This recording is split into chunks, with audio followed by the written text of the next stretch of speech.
All right, we're about to dive into this really profound, honestly kind of startling idea from the Bhagavad Gita, the absolute, total impossibility of doing nothing. So let me ask you something.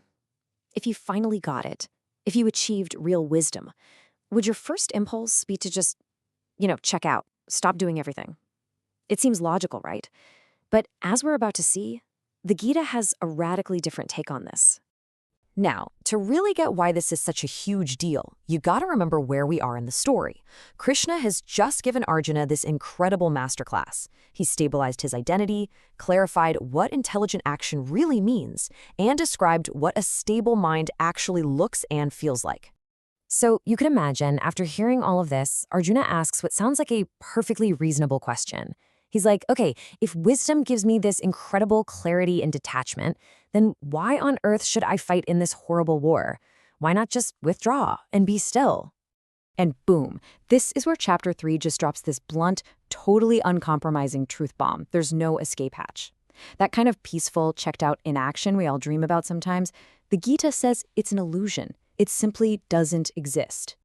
So what's really cool is how the Gita builds its case. We're going to start with Arjuna's question about quitting, then we'll explore why inaction is literally impossible.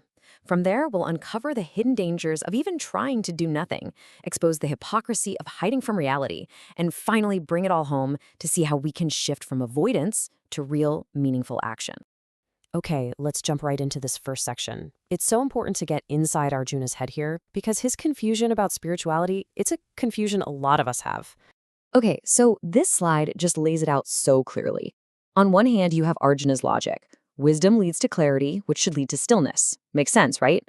But then you have the Gita's reality, which totally flips the script. It says, wisdom leads to clarity, which leads to right action. The question isn't if you engage, it's how you engage. And this is where the Gita's logic gets, well, pretty radical.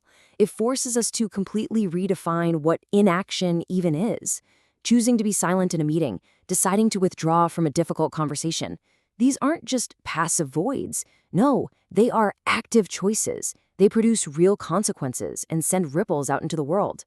The Gita is telling us there is no neutral ground. All right, on to section 2. Now we get to the absolute core of Krishna's argument. And this isn't just some nice philosophical point he's making. He's describing a structural reality of being alive. Action, he says, is woven into the very fabric of existence. I mean, just think about your own body, seriously, right now. You're breathing. That's an action. You're not consciously choosing every single breath, but it's happening. Your body is in a state of constant, nonstop action. And hey, it's not just breathing, right? Your body is digesting food, it's circulating blood. There are countless processes going on. All of them are forms of physical action happening without you even thinking about it. And look, it's not even just about your physical body. Let's say you could make your body perfectly still. What about your mind? It's always going, isn't it? Thinking, worrying, planning, remembering. The mind itself is always in action. So, all of this, it all points to one inescapable truth. As long as we are alive in a body, we are part of this massive web of cause and effect. To be alive is to be in action. Trying to pretend otherwise isn't wisdom. Krishna says it's just a form of self-deception. Okay, so if you think that's intense, Krishna actually doubles down. He says, since total inaction is impossible, trying to withdraw because you're scared or confused is actually way more dangerous than just taking imperfect action. He lays out what you could call a downward spiral of avoidance, and it's pretty grim. First, trying to do nothing freezes our growth, because we only learn and evolve when we engage with life. Second, it allows all our inner issues to just sit there and fester. And third, ironically, it strengthens the very fear we're trying to escape, because we never prove to ourselves that we can actually handle things. And here's the key takeaway. The Gita values conscious movement, even if it's messy, over a kind of stillness that's just born out of fear.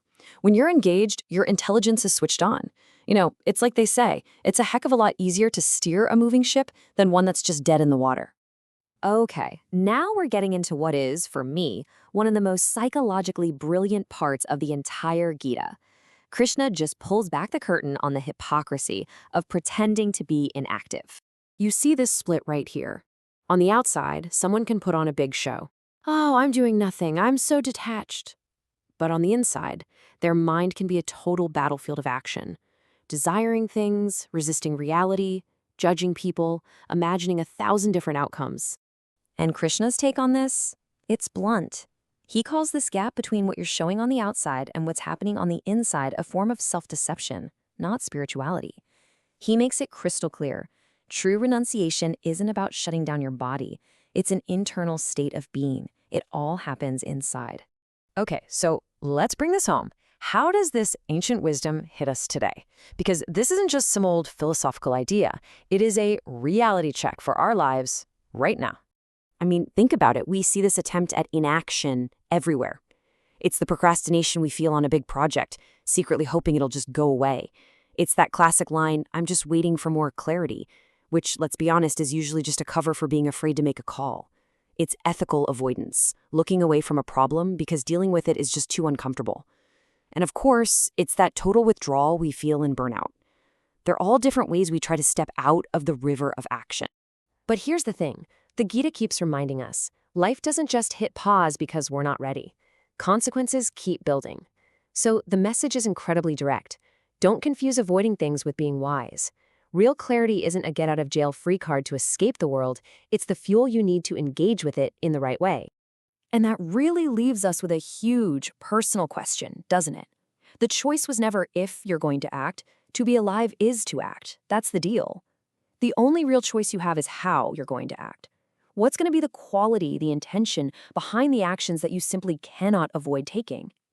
So, where do we go from here? In our next explainer, we're going to see how Krishna builds on this very foundation. He's going to show us how selfless action can become the very force that sustains and holds the entire world together. Thanks for digging into this with us.